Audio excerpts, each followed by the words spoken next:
Muy buenas noches, Iglesia Bíblica Bautista de Alto Hospicio. Estamos gozosos una vez más de poder volver a la palabra de Dios, abarcar los principios indispensables que encontramos para nuestro diario vivir, para nuestro caminar, nuestro regreso a nuestro Padre Celestial y toda la dinámica que eso merece estando con Dios. Hemos estado estudiando hasta ahora los libros de la Biblia, un libro por semana, y así poder entender la totalidad, la esencia de la conglomeración de lo que significa este gran libro que es la Biblia.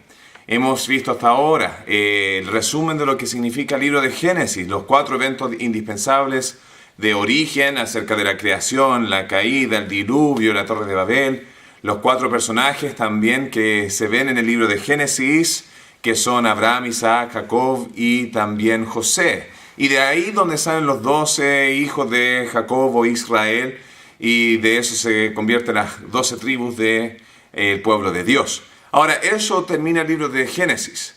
Génesis luego avanza con el libro de Éxodo, donde vemos la historia de Moisés y cómo él rescata al pueblo de Dios fuera de Egipto hacia la tierra prometida a través de lo que era la promesa de Dios. Y ahí vemos los 10 mandamientos en el libro de Éxodo.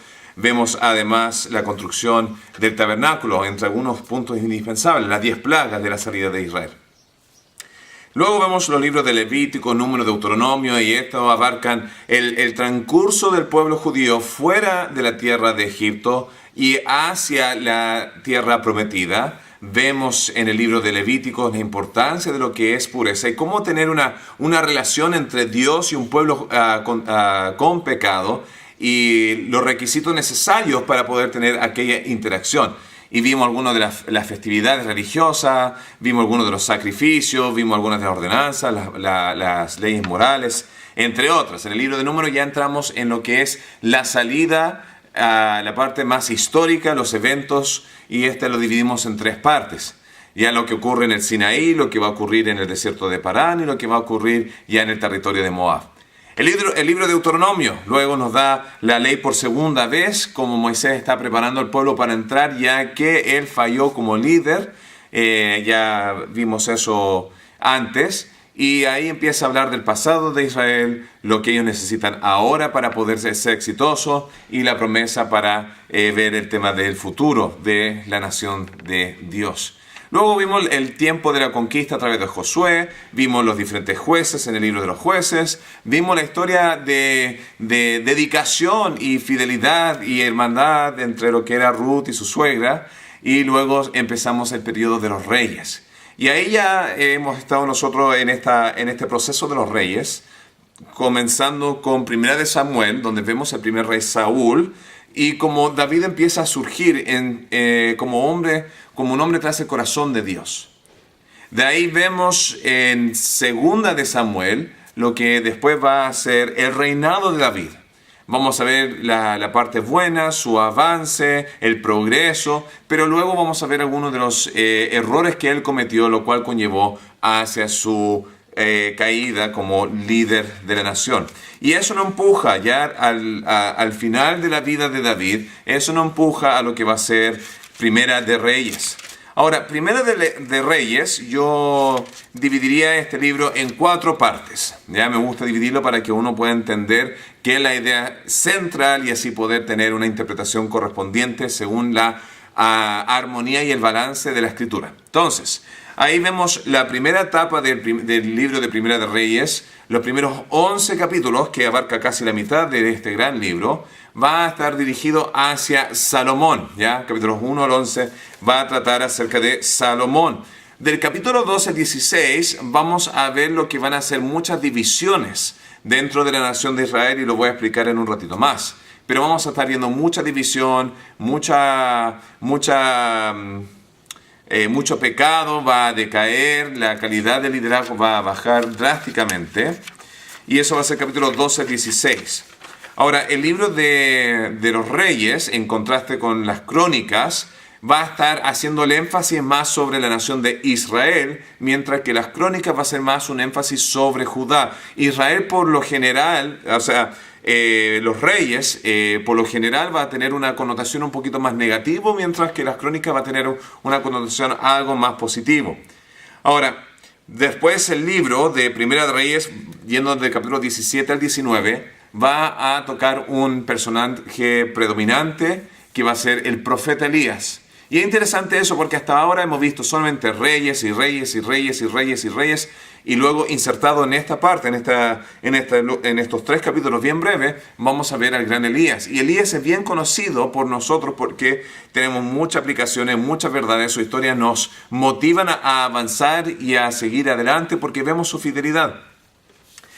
Luego, capítulos 20 al 22, los últimos 3 capítulos de este maravilloso libro, vamos a estar viendo la historia del rey Acab de Israel, que acá en el texto dice que no, hasta ese punto no había ningún rey tan malo como él. Y ahí vamos a estar desarrollando el principio que refleja que a pesar que haya mala institución, haya mal liderazgo, haya malos reyes en la nación de Israel, eso no remueve el hecho de que Dios sigue encargado, que Dios sigue siendo un Dios misericordioso, que tiene un plan y que va a estar trabajando las cosas para lograr su objetivo. Entonces, volvamos a la primera parte del libro. Entonces tenemos esas 4 divisiones. De nuevo, Salomón, las divisiones, Elías y después la última parte va a ser Acab. Entonces, Salomón.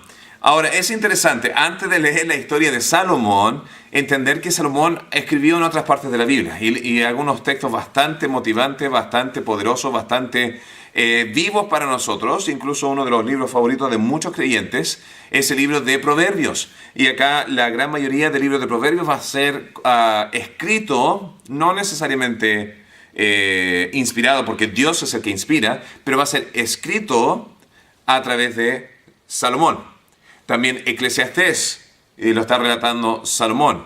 Y al mismo tiempo Cantares también lo está relatando Salomón. Entonces, entendiendo ya lo profundo y lo rico que él tiene en ser bien sabio, bien versátil en su manera de expresarse, debemos ver eso en contraste de lo que significó su vida. Entonces, acá los libros de los reyes son libros históricos, mientras que los otros que mencioné son de índole poético, y por eso están en 2 categorías diferentes dentro del Antiguo Testamento. Y ahí esas categorías las voy a estar enseñando un poquito más adelante. Pero, volviendo, Salomón, ya hay 3 verdades predominantes en estos 11 capítulos que me gustaría recalcar acerca de este gran Salomón. El tiempo no me da para ir capítulo por capítulo, versículo tras versículo y realmente expresarlo de manera expositiva. Pero lo que sí voy a tratar de hacer en esta tarde va a ser entregar las verdades más profundas de las cuales nosotros podemos sacar principios para nuestras propias vidas. Entonces, la manera en que vamos a ver la vida de Salomón lo voy a dividir en 3 partes. Vamos a ver primeramente lo que es el elemento positivo, lo bueno que hizo Salomón. Porque Salomón hizo algunas cosas que para nosotros sería muy difícil lograr, sin contar que logró una construcción que fue incomparable en el Antiguo Testamento y logró muchas cosas positivas. Entonces vamos a no solamente atacar al gran Salomón, sino también darle el mérito que le corresponde de que tuvo cosas positivas en su reinado. También vamos a ver su interacción. Número 2, ya en el caso de Salomón vamos a ver lo positivo de lo que él logró. Su interacción con Dios va a ser lo siguiente, porque van a haber dos episodios en específico, uno en capítulo 3 y el otro en capítulo 9, donde vemos que Dios interactúa directamente con Salomón, lo cual es poderoso, ¿ya? ¿Por qué? Porque no hay ningún otro rey en el Antiguo Testamento en el cual Dios se haya comunicado directamente de la manera en que lo hizo como con Salomón. Por lo general lo hacía a través de profetas, ¿ya? Entonces, vemos su interacción con Dios. Y finalmente, el último punto es su debilidad. Y esta debilidad fue una pequeña célula de cáncer que conllevó a su gran destrucción, a su gran caída, y lo que va a terminar siendo la división entre el reinado de Israel en el norte y lo que va a ser el reinado de Judá en el sur. Entonces, vamos a abarcar el tema ahora. Lo positivo acerca de Salomón. Voy a ver 3 puntos acerca de lo positivo. Ya, y disculpa si es que estoy dando 3 puntos, 2 puntos, 1 punto, 2 puntos, 3 puntos. Me gusta ser organizado y lamentablemente no les doy los apuntes después para ustedes. Pero pueden ver esto de nuevo en el YouTube si quieren o en la página web. Volviendo. tres elementos positivos que destacar acerca de Salomón. Lo primero que me gustaría destacar era que él era alguien quien respetó el legado previo. Este punto no puedo dejar de recalcar, ya que muchas veces nosotros tenemos una mala tendencia de olvidar o no darle el peso que corresponde al pasado y a nuestro pasado. Me explico. Hay gente que ha llegado a nuestra iglesia, que ha llegado de otra congregación que tal vez se congregaron en algún lado, alguien le testificó, aceptó a Cristo con algún otro individuo o lo que sea. Y ese pasado que usted tiene realmente es importante porque no estarías donde estás hoy día si no fuera por aquel pasado. Ahora, lo he visto lamentablemente mucho en este viaje de vuelta a Estados Unidos ahora, donde iglesias que yo conocí con un pastor ahora tienen otro pastor porque el pastor o se jubiló, o se marchó, o hizo algo diferente y se fue, etc.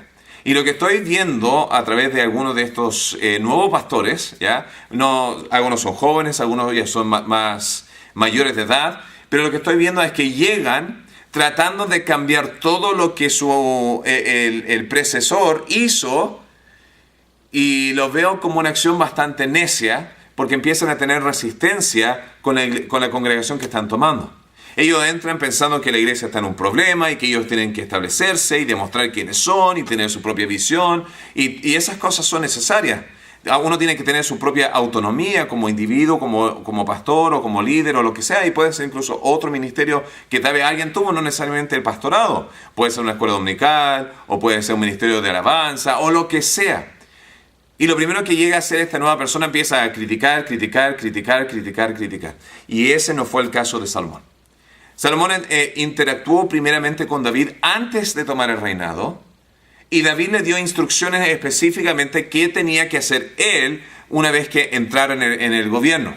Y dejó tres tareas que eran indispensables: lidiar con tres personas de manera diferente, de lo cual David no logró hacer antes de morirse, ¿ya? Uno de ellos era su general, Joab. Dijo, Joab fue un hombre sanguinario, él mató sin necesidad a esta persona y a esta persona y a esta persona, necesito que tú te encargues de él, ¿ya? Que finalmente reciba la justicia que merece la sociedad a causa de su agresión, de su violencia. Y que vemos, bueno, acá viene Salomón y se encarga de la situación. Había otro individuo, ya, de la familia, en capítulo 2, ya, la familia Barzillai, del cual fue bastante generoso con David cuando se arrancó de su hijo Absalón. Entonces David le dijo, asegúrate que la familia Barzillai que se encarguen de ellos, que los ayuden, que los bendigan, que no les falte nada, etcétera, etcétera, etcétera. ¿Por qué? Porque él fue de gran bendición mía cuando yo me estaba arrancando. Quiero que la bendición que yo quiero para él no se termine con mi ausencia, sino que perdure. Y luego habló acerca de Simei, que era un hombre que había maldecido a David cuando David arrancaba de Absalón. Luego él vino y se humilló ante David por lo que había hecho, se había arrepentido. Y David, en un momento de felicidad porque todo se restauró, en vez de hacer juicio con lo que se había hecho, lo dejó pasar. Pero dijo a Salomón, me es necesario que tú te encargues de él. Y todo eso se ve en capítulo 2 de Primera de Reyes. Ahora, nosotros vamos a ver lo mismo, de cierta manera, en el ámbito político. ¿Ya? En el ámbito político, el día de hoy, muchas veces entra un nuevo político que es de un partido diferente que el anterior y empieza a atacar y a deshacer. ¿Qué pasaría si los políticos construyeran sobre lo que se construyó antes? ¿Ya? Obviamente, si hay errores que se cometieron, hay que corregirlos. Pero muchas veces es solamente una cosa de preferencia, de que a mí no me gusta tal político, no me gusta tal partido, no me gusta tal forma de ser, entonces voy a atacarlos para poder yo demostrarme que soy mejor que ellos. Y ahí se ve el individualismo. En el caso de Salomón, él no hizo eso. Él no minimizó lo que había hecho su padre David, no le echó abajo, sino lo contrario. Porque amaba tanto a David, porque amaba lo que había hecho él decidió construir sobre el fundamento que su padre había dejado previamente. Y eso para nosotros es importante destacar. Seamos gente que construyan sobre lo que ya se ha previamente construido y no rehagamos ya, no reinventemos la rueda como se dice, sino vayamos y progresemos. Y esa es la realidad de Salomón. Él progresó porque honró la administración previa. Eso nos lleva al segundo punto de lo positivo de lo que había hecho Salomón. No solamente respetó autoridad en su vida, sino también amó y buscó a Dios en el principio de su reinado. Y eso lo vemos en capítulo 3. Entonces, tomen su Biblia. Me gustaría leer algunos textos el día de hoy para hacerlo más fluido.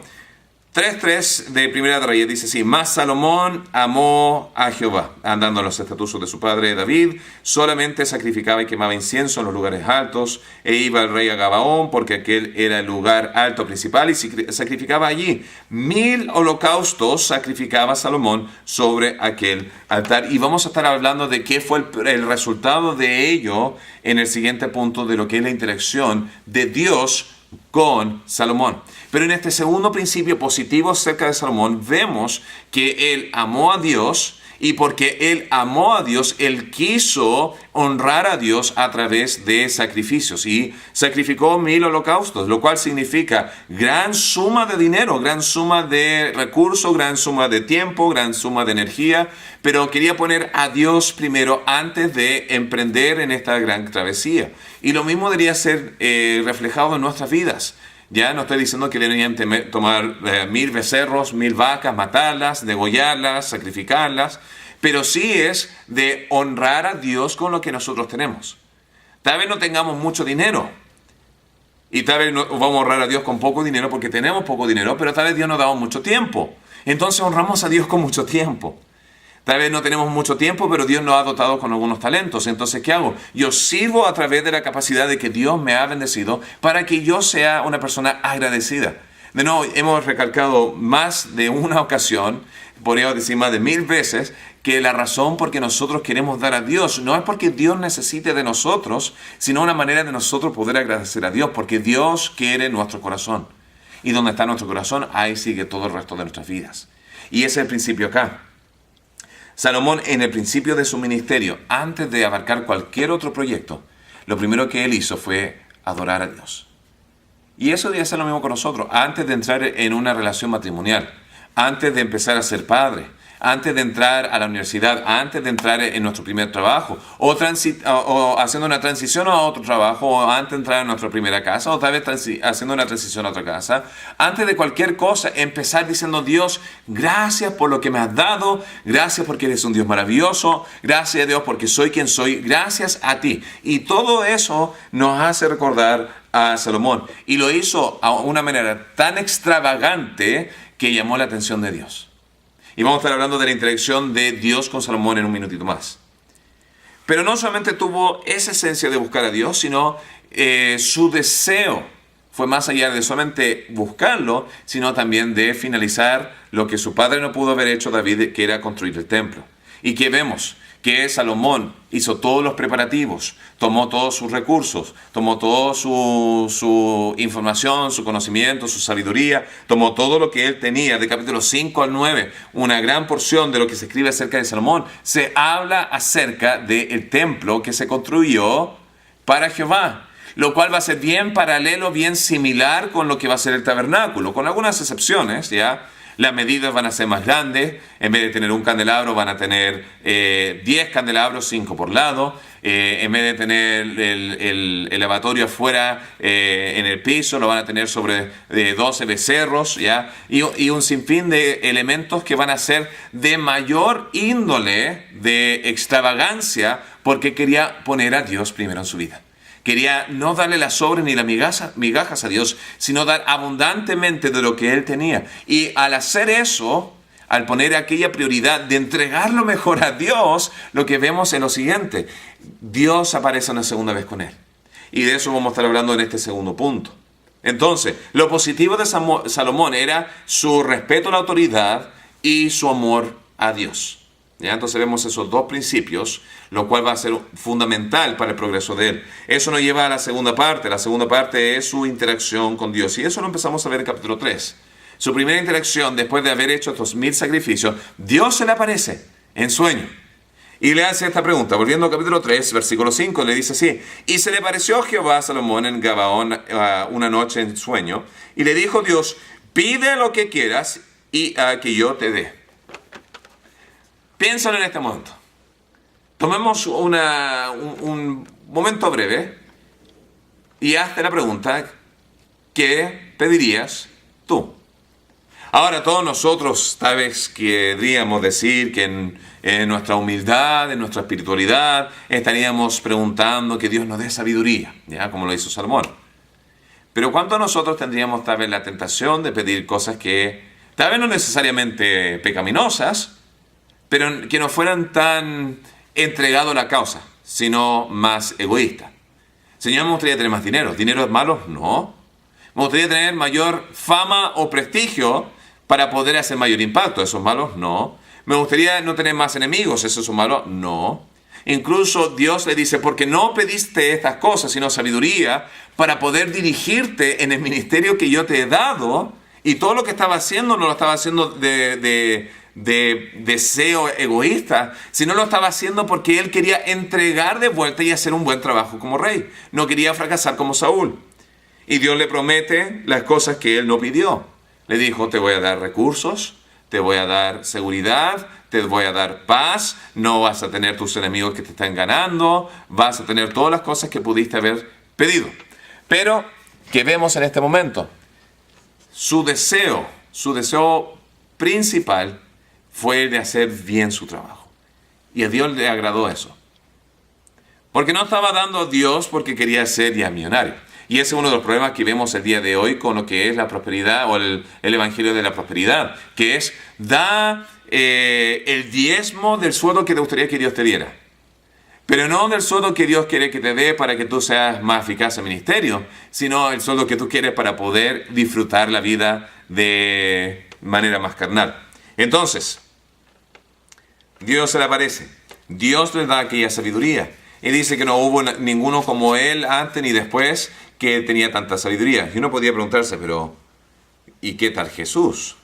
¿Ya? Tienen que entender que el escritor del libro de Reyes estaba hablando acerca del contexto tempranamente antes y levemente después de la vida de Salomón. Porque ¿cómo iba a saber el escritor del libro de Reyes que iba a venir Jesús y que Jesús iba a ser más sabio? ¿Ya? Entonces, ahí está hablando de una manera, una expresión. Pero su sabiduría superaba a todos los contemporáneos de él, ese es el punto principal. Ahora, volviendo al punto, ¿ya? Dios le dio la sabiduría para que él pudiera dirigir. Y cuando uno camina en sabiduría, con integridad y claridad de visión, de ver y tomar las decisiones correctas, él va a contratar a las personas que corresponden, va a tomar las decisiones que corresponden, va a estar en los lugares que corresponden, y todas esas cosas siempre a la larga generan un cierto nivel de finanzas, de riqueza, de victoria y de progreso. Capítulo 9 vemos la segunda aparición, la segunda interacción con Dios, y acá es justo después de la construcción. Y Salomón tiene una gran oración hablando de la importancia, que si es que nos vamos lejos de Dios, no van a llegar a estas calamidades, pero si nos tornamos de vuelta de todo corazón, Dios va a regresar. Y estaba realmente haciendo el puente entre Dios y los hombres y cómo el hombre debía tener la bendición de Dios. Y hace todo este gran discurso, gran oración, y aquella misma noche después, Dios se le aparece y le hace aquella promesa diciendo: si tú te mantienes firme en mis estatutos que entregué a David y en el tema de la idolatría, de no desviarte, yo te voy a bendecir a ti y a los hijos de los hijos y sucesivamente. ¿Qué es lo que entendemos a través de este principio? Que lo que es la bendición de Dios no es un regalo incondicional, sino hay un elemento de dependencia, que mis acciones determinan la bendición de Dios. Y Dios se lo entregó a Salomón para que Salomón pudiera recordarse de que no fue ignorante según estas cosas, sino que él también tomó unas decisiones equivocadas basado en su debilidad. Ahora, uno podría hacerse la pregunta: ¿cuál era la debilidad que tenía Salomón? ¿Qué debilidad tenía Salomón? Algunos podrían decir mujeres, pero yo no necesariamente diría que su debilidad era mujeres, sino hay que hacerse la pregunta ¿por qué se casó con tantas mujeres? Ya la Biblia dice que tenía una gran cantidad de esposas y concubinas, incluso lo vemos en el capítulo 11 de Primera de Reyes. ¿Ya? Habla acerca de, versículo 3, y tuvo 700 mujeres reinas y 300 concubinas, y sus mujeres, luego versículo 3 dice qué fue lo que ellas hicieron. Ahora, ¿por qué Salomón tuvo esta desdicha, esta mala decisión? Todo regresa al capítulo 3, versículos 1 y 2, donde para tener una estabilidad entre Egipto e Israel, Salomón se casó con la hija de Faraón. Porque imagínate, ¿tú piensas que Faraón entraría en guerra contra su propia hija? Es posible, pero las probabilidades son mucho menores. Y las mujeres con las cuales se casó Salomón no eran judías por lo general, sino eran hijas de reyes de Amón, de Moab, de Edom, de las naciones alrededor. ¿Por qué? Porque eran matrimonios políticos para mantener una estabilidad de guerra. Entonces el error que tuvo Salomón no era necesariamente su amor, que tal vez sí tuvo por las mujeres, sino yo creo que era su pasión por progreso, por éxito. Y ese mismo principio nosotros podemos establecernos con nosotros, porque cada cosa que nosotros hacemos para progresar, lo hacemos muchas veces a expensas de un sacrificio.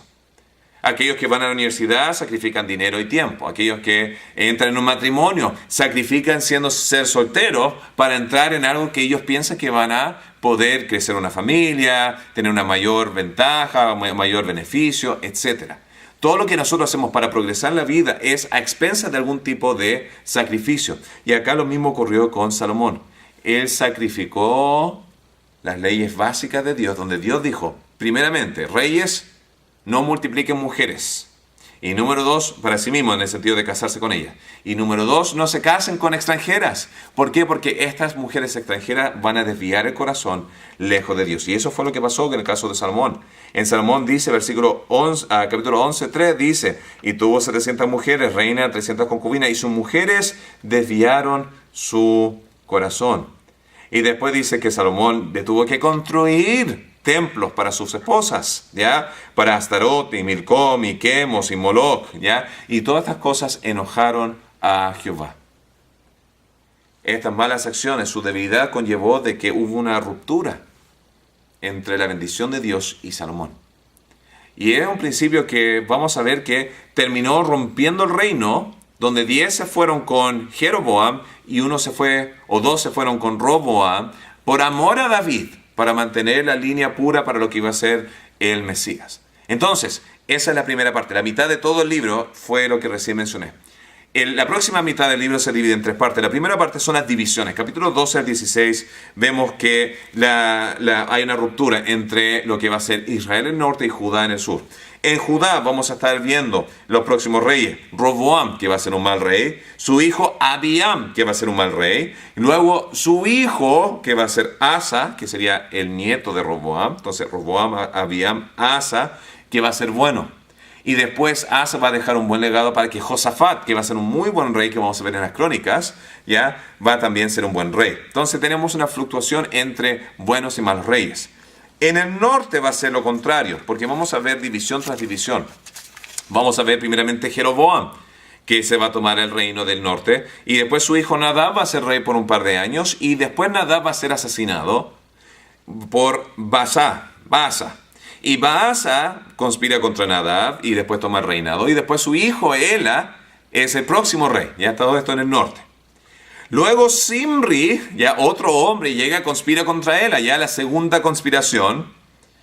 Y luego él comete suicidio cuando escucha que el general Omri va a venir, y después Omri usurpa el trono, y hay un choque entre 2 reyes ahí. Y luego Omri va a tener a Acab, que va a ser el peor de todos. Entonces acá vemos Jeroboam usurpa el trono, después Baasa va a venir a usurpar el trono de esa línea familiar, y después otra persona va a venir así, y se va a ver división tras división tras división, y toda esta división va a producir incertidumbre, inconsistencia, Incluso su reinado van a ser basado en aquello que es inmoral, no ético, malvado, y no va a durar porque no hay confianza. Si no hay confianza, no hay progreso. Y es un principio que nosotros tenemos que aplicar para la iglesia. Si no hay un tema de confianza entre los hermanos de la iglesia con el pastor, la iglesia jamás va a crecer. Si no hay una confianza del pastor con los hermanos de la iglesia, tampoco va a crecer. Si no hay una confianza entre los hermanos de la iglesia, tampoco va a crecer. Y tampoco si no hay confianza entre el pastor y el liderazgo de la iglesia, aquellos que están en ministerio, sean diáconos o gente que tiene servicio de ministerio en la iglesia, no va a crecer. Porque no hay una confianza, entonces la gente no va a dar su 100% para el progreso. Y acá es el caso. Yo he escuchado de casos donde han habido iglesias que se han dividido de una iglesia. Ahora, yo he visto la mayoría de las veces cuando hay una división de iglesia, esa iglesia que se divide nunca dura. Porque la mayoría de las veces que ocurre una división son por razones egoístas o está siendo hecho de manera no ética. Y muchas de esas iglesias que fueron divididas el día de hoy yo no las he visto. Hay algunas excepciones, pero en la gran mayoría. Y piénsalo tú, ¿has visto alguna vez alguna división de una iglesia? Y esa división ha florecido, se ha mantenido, o en muchas veces has visto que se han cerrado las puertas. Y también ni siquiera se convirtió en una nueva iglesia, sino un hermano llevó unas 3 o 4 familias, dijo ya vamos a empezar algo, y nunca pasó nada, y dejaron mayor daño que beneficio a través de la ruptura. Y eso fue el caso con Jeroboam. Ahora acá voy a hablar de 3 principios a través de estas divisiones que son importantes para nosotros. El primer principio que me gustaría recalcar es, estamos en el capítulo 12, el tema de la importancia de tomar buenos consejos. Y tomar buenos consejos de buenas fuentes. Entonces Roboam, el hijo de Salomón, finalmente es hecho rey, porque Salomón murió. Y Roboam se junta con todo el pueblo y el pueblo se acerca a él y los líderes le dicen, queremos que se nos quite la gran presión de tu padre. Fue muy brutal, fue muy excesivo y al final de su vida ya terminó siendo una carga y no una bendición. Aliviánanos las cargas. Y esa fue la petición del pueblo. Y Roboam dice, voy a pedir consejo, y fue a preguntar a los ancianos. Y esto fue lo que dijo los ancianos, versículo 7 del capítulo 12. Y ellos le hablaron diciendo, si tú fueres hoy siervo de este pueblo, y los sirvieres, y respondiéndoles buenas palabras les hablares, ellos te servirán para siempre. Ahora ya había sido predesignado por Dios que se iba a ver la ruptura, entonces realmente no es justo solamente atacar a Roboam por esto, sino Dios ya estaba en ello. Pero al mismo tiempo vemos una gran verdad por ancianos. Liderazgo es servicio, liderazgo es benevolente, liderazgo es para el beneficio de la persona y no el grupo para el beneficio del individuo. ¿Ya? El líder debería estar trabajando para que el grupo que está abajo pueda progresar al próximo nivel. ¿Ya? Eso debería verse en el tema de la presidencia. Eso es lo que se debería ver en un colegio con los profesores. Eso es lo que se debería ver en la familia con los padres. ¿Ya? Los padres existen para desarrollar hijos, para que ellos puedan surgir en la vida. Los hijos no son esclavos de los padres. ¿Ya? Y también se ve en la iglesia. El pastor no existe en la iglesia para que la conglomeración del rebaño de Dios alimente al pastor, sino que el pastor sirva para que el rebaño pueda llegar al próximo nivel de crecimiento espiritual, de servicio y de madurez. Y ese es el principio, el objetivo que debería tener cada líder. Ahora Roboam luego decide, no voy a escuchar, voy a escuchar a la voz más joven. Y cuando uno lee eso, uno empieza a pensar, bueno, deben ser muchachos de 18, 21 años que no tienen ni idea de la vida. Pero en realidad no, el versículo 8 dice que fue a hablar con aquellos que se criaron con Roboam. Ahora Roboam tenía 41 años cuando empezó a reinar. Y ese siendo el caso, si se crió con el resto de este grupo de personas. Estamos hablando de gente en sus 40 años. Entonces no son niños pequeños, sino son hombres. Y ahí nos lleva al punto principal, experiencia versus idealismo. La voz de experiencia te va a dar la mejor respuesta de cómo poder progresar en la vida, porque uno ha pasado por ella. Yo prefiero escuchar 1000 veces un consejo de un pastor que ya se está jubilando, que ha estado en el ministerio por 50 años, que escuchar a un joven salido recién del seminario que piensa que lo sabe todo. 1000 veces prefiero eso.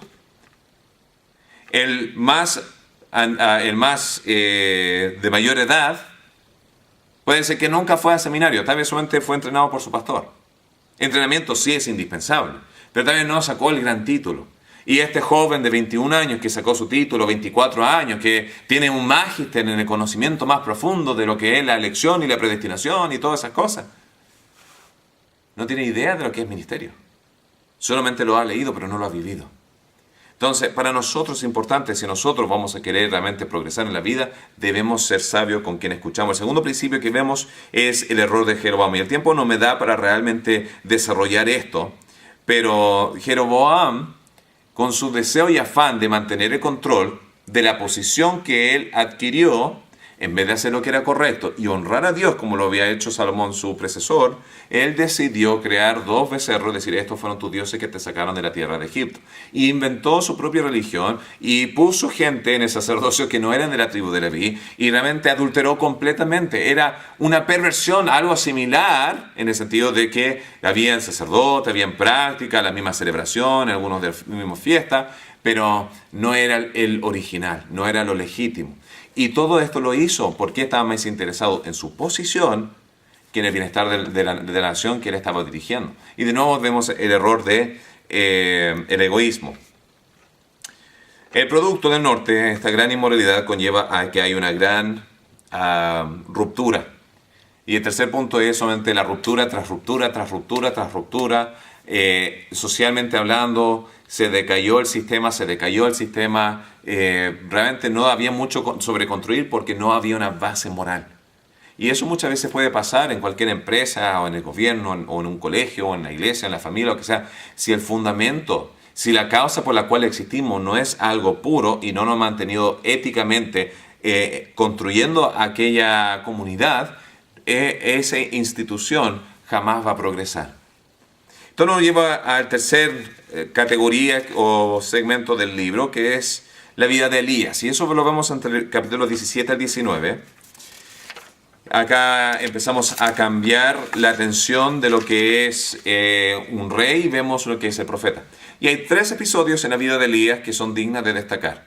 Las primeras 2 vemos la similitud de que él fue obediente en confrontar el error y después Dios milagrosamente trae victoria. Entonces la primera parte es, vemos cuando él fue a confrontar al rey Acab, que era un muy mal rey, que se casó con una mujer sidonia, hija del rey de Sidón, y ella trajo a los Baales, a Astarot y a todo este politeísmo, todo este politeísmo pagano. Y Elías va hacia el norte y confronta esto. Y lo que vemos como producto de ello es que iba a cesar de llover por 3 años. Y cesó de llover por 3 años. Y esa fue la confrontación. Ese fue el choque que vemos, ¿ya? E hizo lo correcto. ¿Cuál fue la manera milagrosa de proveer por Elías después de confrontar? Bueno, tuvo cuervos que lo estaban alimentando cuando el arroyo estaba, y cuando se secó el arroyo lo mandó a una viuda. Imagínense una viuda que era madre, que estaba a punto de morirse de hambre, y ella iba a sustentar a este profeta. Y vemos la interacción que él tuvo con esta mujer. El niño se le muere, él ora, lo resucita. Pero de nuevo, vemos la confrontación con el rey malo y después Dios provee un rescate. La segunda parte, Dios llama después para que él vaya a confrontar a Acab. Y llama a un gran junta de él y todos los profetas de Baal, y ponen 2 altares de sacrificio y hace la proclamación en frente de todo el pueblo. Deciden hoy, ¿quién van a servir? ¿A Jehová o a los Baales? Y aquí vamos a saber quién es. El Dios que sea el Dios verdadero, síganlo a él. Entonces los dos pusieron sacrificios y la manera de comprobar si era un Dios real era si caía fuego del cielo y consumía. Entonces si Baal lo iba a mandar o si Jehová. Cuento corto, no tengo el tiempo de desarrollarlo.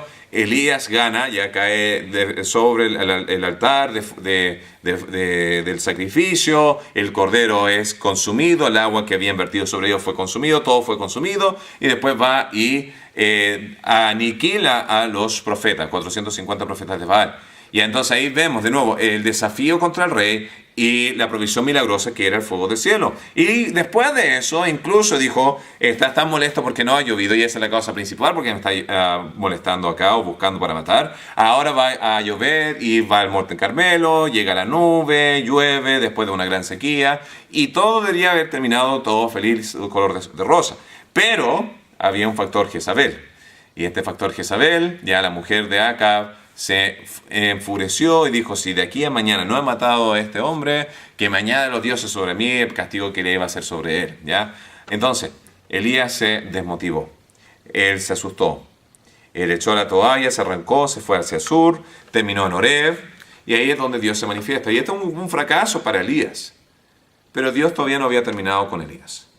Incluso lo que va a estar pasando acá es una confirmación sobre Elías. Ahí vemos el episodio donde Dios dice ya, ¿qué estás haciendo acá? Y él le cuenta, después dice, ven afuera, va a hablar directamente con Dios. Y pasa un viento, después llega un terremoto y después llega un fuego y todo fueron cosas masivas que destruyeron todo. Y finalmente Dios habló al final con un silbido apacible, algo bien silencioso, ya, y esto lo estamos ya viendo en capítulo 19. Y ahí escucha la voz de Dios. Ahora, ¿qué es el mensaje después de eso? Y acá vemos una similitud. No voy a decir exactamente que esto es esto, ¿ya? Pero hay una similitud. Porque vemos tres elementos de gran destrucción y finalmente después de eso va a venir la palabra de Dios.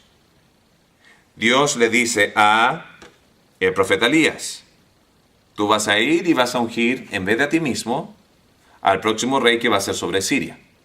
Y al próximo rey que va a ser sobre Israel. Y al próximo profeta que te va a suplantar a ti. Esos tres van a traer mayor destrucción. Y ahí lo dice, ¿ya? Lo que fuera salvado del primero lo va a consumir el segundo, lo que va a ser consumido del segundo, el tercero lo va a finalizar. Entonces, el de Siria era Hazael y el de Israel era Jehú.